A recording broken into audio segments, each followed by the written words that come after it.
করেছে তাদের ক্ষমতাকে ব্যবহার করে, তাদের প্রশ্রয়কে ব্যবহার করে। অতএব তারা এখন নির্বাচনে অংশগ্রহণ করে তাদের সেই অবৈধ অর্থ বিনিয়োগ করে তারা নির্বাচন করবে না, এই গ্যারান্টি এই রাষ্ট্র আমাকে দিতে পারে নাই, এই সরকার দিতে পারে নাই। অতএব তারা যেই সরকারের অধীনে তারা উপদেষ্টা ছিল, সেই সরকারের তফসিলেই, সেই সরকারের অধীনেই তারা নির্বাচনে অংশগ্রহণ করে এক ধরনের নির্বাচনী মাঠে বৈষম্য তৈরি করেছে। এই বৈষম্যের সুযোগ তাদের থাকা উচিত নয়। এটি সরকারকে গভীরভাবে পর্যালোচনা করতে হবে এবং দুদকের প্রতি আমাদের আহ্বান যে এই উপদেষ্টারা কোনো দুর্নীতি করেছে কিনা, এই উপদেষ্টাদের ক্ষমতা ব্যবহার করে তারা কোনো দুর্নীতি করেছে কিনা, এই উপদেষ্টারা সরাসরি কোনো নিয়োগ বাণিজ্য, কোনো বদলি বাণিজ্য, কোনো অবৈধ টেন্ডারবাজি জড়িত ছিল কিনা, সেটি এই দুদককেই প্রমাণ করতে হবে, খুঁজে বের করতে হবে, তদন্ত করতে হবে এবং বিচারও ত্বরান্বিত করতে হবে। যতক্ষণ পর্যন্ত তারা বিচার নিষ্পত্তি করতে না পারবে ততক্ষণ পর্যন্ত এই উপদেষ্টাদের নির্বাচনে অংশগ্রহণ করবার কোনো সুযোগ থাকা উচিত নয় বলে বাংলাদেশ যুব অধিকার পরিষদ মনে করে। অতএব আমাদের দাবি স্পষ্ট, নাগরিক হিসেবে তারা নির্বাচনে অংশগ্রহণ করতেই পারে, কিন্তু তারা যেহেতু এই সরকারের উপদেষ্টা হিসেবে এই দায়িত্ব পালন করেছে এবং তাদের পিএস এপিএসদের দুর্নীতির বিষয়টি সামনে এসেছে, অতএব যতক্ষণ পর্যন্ত এই দুর্নীতির অভিযোগগুলো এবং এই দুই উপদেষ্টা যতক্ষণ পর্যন্ত দুর্নীতি দমন কমিশন তাদের দুর্নীতি তদন্ত করে নিষ্পত্তি না করবে ততক্ষণ পর্যন্ত এদের নির্বাচনে অংশগ্রহণ করবার সুযোগ থাকা উচিত নয়। অতএব আমরা সেই দাবিটি আপনাদের সামনে উত্থাপন করছি। আমরা দেখেছি যে দুই উপদেষ্টা পদত্যাগ করছেন, সেই দুই উপদেষ্টার যে কারো বাবার ক্ষমতার আধিপত্য আমরা দেখেছি, আপনাদের মিডিয়া মারফতই আমরা বিষয়গুলো সামনে এসেছে, আমরা দেখেছি। আবার কারো ভাইয়ের আধিপত্যের বিষয়টা আমরা দেখেছি। ক্ষমতার অপব্যবহারের যে প্রশ্নগুলো এসেছে সেই প্রশ্নগুলো এখনো নিষ্পত্তি হয় নাই।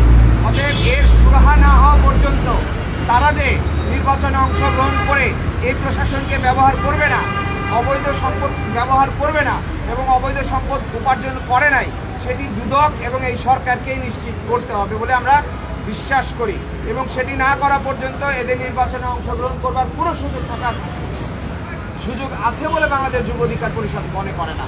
অতএব আমরা অনতিবিলম্বে এদের বিরুদ্ধে দুর্নীতি দমন কমিশনের তদন্ত চাই এবং বিচার প্রক্রিয়া সম্পূর্ণ দেখতে চাই। অতএব দুর্নীতির বিচার যতক্ষণ পর্যন্ত সম্পূর্ণ না হবে ততক্ষণ পর্যন্ত এদেরকে আগামী সংসদ নির্বাচন থেকে বিরত থাকতে হবে। আপনাদের কি কোনো প্রশ্ন আছে? না, কোনো কোশ্চেন নাই। এর আগে জানিয়েছিলেন তারা কি বলেছিল এই বিষয়ে? আমরা এর আগে যখন দুদকের প্রতি আমরা যে করছিলাম সেটা হলো 27শে এপ্রিল আমরা মার্চ টু দুদক একটি কর্মসূচির মধ্য দিয়ে আমরা দুদকে যাই। দুদকের পরিচালকের দুদকের চেয়ারম্যানের সঙ্গে আমাদের সাক্ষাৎ হয়। তিনি আমাদেরকে আশ্বস্ত করেছিলেন দ্রুততম সময়ের মধ্যে তারা এই বিষয়গুলো তদন্ত করবেন এবং বিচার প্রক্রিয়ায় নিয়ে আসবেন, কিন্তু তার পরবর্তীতে আমরা তাদের কোনো কার্যক্রম দেখি নাই। আমরা সেই প্রেক্ষিতেই আবার দুদকে গিয়েছিলাম তাদের সঙ্গে কথা বলতে। আমরা চেয়ারম্যান অনেকবার ফোন দিয়েছি, তার পিএস অনেকবার ফোন দিয়েছি, তিনি কোনো প্রকার রেসপন্স করে না। আমরা তাকে মেইলও করেছি, তারা তাতেও কোনো রেসপন্স করে না। পরবর্তীতে আমরা যখন দুদকে গিয়েছি সেখানে গিয়েও আমরা দেখতে পেরেছি তারা শুধুমাত্র আমাদেরকে আশ্বস্ত করছে এবং তারা বলছে যে তদন্ত চলছে। এই তদন্ত চলছে এটা তো আমরা স্বৈরাচার ফ্যাসিবাদী হাসিনার আমলেও শুনেছি যে তদন্ত চলছে। বছরের পর বছর গিয়েছে, সে তদন্ত শেষ হয়নি, দুর্নীতির কোনো দায়ের নিষ্পত্তিও হয়নি।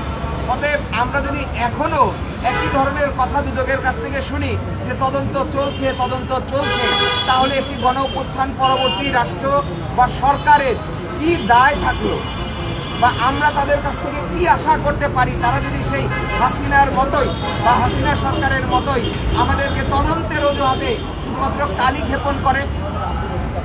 তো সেই প্রেক্ষিতে আজকে আমরা সংবাদ সম্মেলন করে জানালাম আমাদের সভাপতি সাহেব আছেন, তিনি কর্মসূচি ঘোষণা করবেন। আমরা আমাদের পরবর্তী কর্মসূচি ঘোষণা করব এবং এই কর্মসূচি লাগাতার কর্মসূচিতে আমরা রূপ দেব। আচ্ছা, আমার লাস্ট প্রশ্ন, আপনারা বলছেন যে নির্বাচনে অংশগ্রহণ করতে পারবে না, নির্বাচন কমিশনের নির্বাচন আপনারা কি দিয়েছেন কিনা? আরেকটা বিষয় যে গতকাল থেকে গুঞ্জন শোনা যাচ্ছে যে উপদেষ্টাদের একজন আপনাদের গণ অধিকারে আসার কথা, এই বিষয়ে আপনারা মেনে নেবেন কিনা? আগামী বৃহস্পতিবার আমরা নির্বাচন কমিশনে এই মর্মে একটি স্মারকলিপি প্রদান করব, যাতে করে বর্তমান সরকারের কোনো উপদেষ্টা তফসিলের শেষ মুহূর্তে এসে পদত্যাগ করে সেই সরকারের অধীনেই কোনো নির্বাচনে অংশগ্রহণ করতে না পারে। আগামী বৃহস্পতিবার বাংলাদেশ যুব অধিকার পরিষদের পক্ষ থেকে নির্বাচন কমিশনে আমরা এই মর্মে স্মারকলিপি প্রদান করব। আর যে বিষয়টি বললেন সেটি হলো কোনো ব্যক্তি চাইলেই গণ অধিকার পরিষদে যুক্ত হতে পারে, এখানে কোনো বাধা নেই। বাংলাদেশের যে কোনো নাগরিক তিনি যদি প্রাপ্তবয়স্ক হন অবশ্যই তিনি রাজনৈতিক দলে যুক্ত হতে পারেন, সেক্ষেত্রে গণ অধিকার পরিষদে যুক্ত হওয়ার ব্যাপারে আমাদের কারোর ব্যাপারে কোনো আপত্তি নাই। তবে আমাদের ব্যক্তির দুর্নীতির দায়ের প্রতি আপত্তি আছে।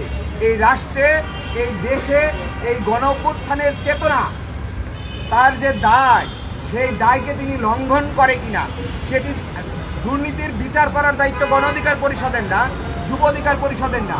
আমরা সরকারকে চাপ প্রয়োগ করতে পারি, আমরা সরকারকে বাধ্য করব যাতে তারা এই দুর্নীতি দায়ে যারা অভিযুক্ত তাদের বিচারকে সম্পন্ন করে।